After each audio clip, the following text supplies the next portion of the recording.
Hello friends, তোমাদের আবারও স্বাগত জানাই লার্ন টু স্টাডি আমাদের চ্যানেলে। আজকে আমি তোমাদের সাথে শুরু করছি বাংলার নতুন একটি টপিক, সেটা হলো রবীন্দ্রনাথকে নিয়ে। তো রবীন্দ্রনাথকে নিয়ে আমরা যেটা আজকে আলোচনা করব সেটা হলো রবীন্দ্রনাথের কাব্যের পর্ব বিভাগ। এখান থেকে দেখো বিভিন্ন কম্পিটিটিভ এক্সাম হোক, আমাদের পরীক্ষার হলে হোক, বিভিন্ন ধরনের কিন্তু গোলমাল পাকিয়ে যায় মাঝে মধ্যেই যে সেই রবীন্দ্রনাথের কাব্যের যে পর্ব বিভাগগুলো রয়েছে সেই পর্বগুলো কোন পর্বে কোন কাব্যগ্রন্থ তিনি লিখেছিলেন এবং কত সালে লিখেছিলেন সেই সব নিয়ে। তো আজকে সেই সমস্যারই সমাধান করতে আমি এই ভিডিওটি আজকে তৈরি করছি।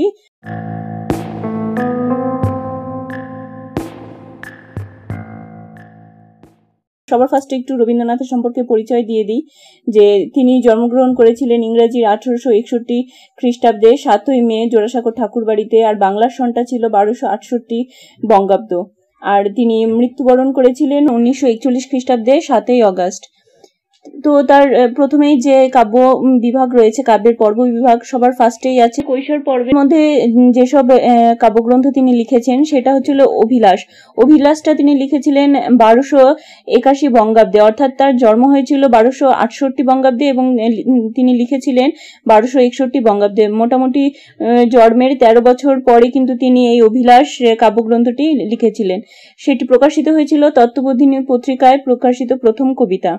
ঠিক আছে, তারপর উন্মেষ পর্ব। উন্মেষ পর্বে রবীন্দ্রনাথ লিখেছিলেন যে সন্ধ্যা সঙ্গীত, এটা প্রকাশিত হয়েছিল 1882 খ্রিস্টাব্দে। তারপর প্রভাত সঙ্গীত 1883 খ্রিস্টাব্দে, ভানুসিংহ ঠাকুরের পদাবলী 1884 খ্রিস্টাব্দ এবং করি ও কোমল 1886 খ্রিস্টাব্দে। মোটামুটি পরপরই কিন্তু তিনি এই কাব্যগ্রন্থগুলো তিনি প্রকাশিত করেছিলেন। অনেক সময় তোমাদের অনেক জায়গাতে কোশ্চেন চলে আসে যে উন্মেষ পর্ব বলতে তুমি কি বোঝো, তখন তোমাদের বলতে হবে যে এই 1882 খ্রিস্টাব্দ থেকে নিয়ে 1886 খ্রিস্টাব্দ পর্যন্ত এই সময়কালকে বলা হয় রবীন্দ্রনাথের উন্মেষ পর্ব।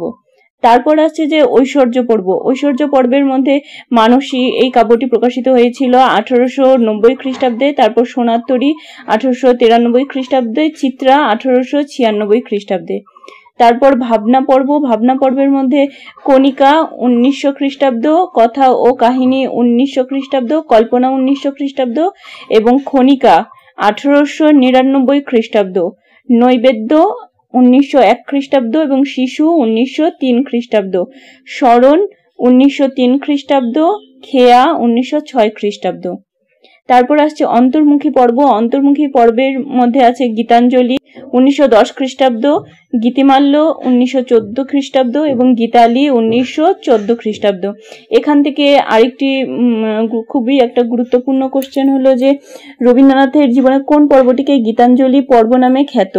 এই গীতাঞ্জলি পর্ব বলতেও কিন্তু এই অন্তর্মুখী পর্বটাকেই বলা হয়, অর্থাৎ গীতাঞ্জলি, গীতিমাল্য এবং গীতালি এই তিনটি কাব্যগ্রন্থ তিনি যে একত্রে মানে একই সময় ধারায় বা একই পর্বে ভাগ করে বা একই পর্বের অন্তর্গত তিনি লিখেছিলেন, তাই এই সময়টিকে কিন্তু গীতাঞ্জলি পর্বও বলা হয়। আবার এখান থেকে আর একটা কোশ্চেনও অনেক সময় থেকে থাকে বা অনেক জায়গাতে দেখতে পাই আমরা যে আধ্যাত্ম বা ভগবত স্বরূপ উপলব্ধি পর্ব কোনটিকে বলা হয়। তখনও কিন্তু তোমাদের এই অ্যান্সার একটাই হবে যে অন্তর্মুখী পর্ব। অন্তর্মুখী পর্বে যে গীতাঞ্জলি, গীতিমাল্য এবং গীতালি এই তিনটি কাব্যগ্রন্থ প্রকাশিত হয়েছিল এই সময়কালকে বলা হয় যে আধ্যাত্ম ভগবত স্বরূপ। কারণ কি, এই যে তিনটা কাব্যগ্রন্থ আছে গীতাঞ্জলি, গীতিমাল্য এবং গীতালি, এই কাব্যগুলো রচনাকালে কিন্তু রবীন্দ্রনাথের ভগবত চেতনার যে একটা পরিপূর্ণ বিকাশ সেটা কিন্তু আমরা লক্ষ্য করতে পারি। যাই হোক, তারপর বলাকা পর্ব। বলাকা পর্বে সবার প্রথমেই বলাকা পর্বে বলাকা কাব্যগ্রন্থটি প্রকাশিত হয় 1916 খ্রিস্টাব্দে। তারপর পলাতক 1918 খ্রিস্টাব্দে। শিশু ভোলানাথ এই কাব্যগ্রন্থটি প্রকাশিত হয় 1922 খ্রিস্টাব্দে। পূরবী এই কাব্যগ্রন্থটি প্রকাশিত হয় 1925 খ্রিস্টাব্দে এবং মহুয়া এই কাব্যগ্রন্থটি প্রকাশিত হয় 1929 খ্রিস্টাব্দে। তারপর আছে অন্তরাগ পর্ব। অন্তরাগ পর্বের মধ্যে পরিশেষ এই কাব্যগ্রন্থটি 1932 খ্রিস্টাব্দে, পুনশ্চ 1932 খ্রিস্টাব্দ, শেষ সপ্তক 1935 খ্রিস্টাব্দ, পত্রপুট 1976 খ্রিস্টাব্দ, শ্যামলী 1976 খ্রিস্টাব্দ। তারপর সবার লাস্টে যে পর্বটি রয়েছে সেটি হলো গোধূলি পর্ব। গোধূলি পর্বের মধ্যে প্রান্তিক 1938 খ্রিস্টাব্দ, নবজাতক 1940 খ্রিস্টাব্দ, রোগসজ্জা 1940 খ্রিস্টাব্দ, আরোগ্য 1941 খ্রিস্টাব্দ এবং জন্মদিন 1941 খ্রিস্টাব্দ। তবে এই ক্ষেত্রে আর একটা কথা বলে রাখি যে রবীন্দ্রনাথের কিন্তু মৃত্যুর পর তার দুটি কাব্যগ্রন্থ প্রকাশিত হয়েছিল, সেগুলো হলো ছড়া 1943 খ্রিস্টাব্দ এবং শেষ লেখা। এই কাব্যগ্রন্থটি প্রকাশিত হয়েছিল 1941 খ্রিস্টাব্দ।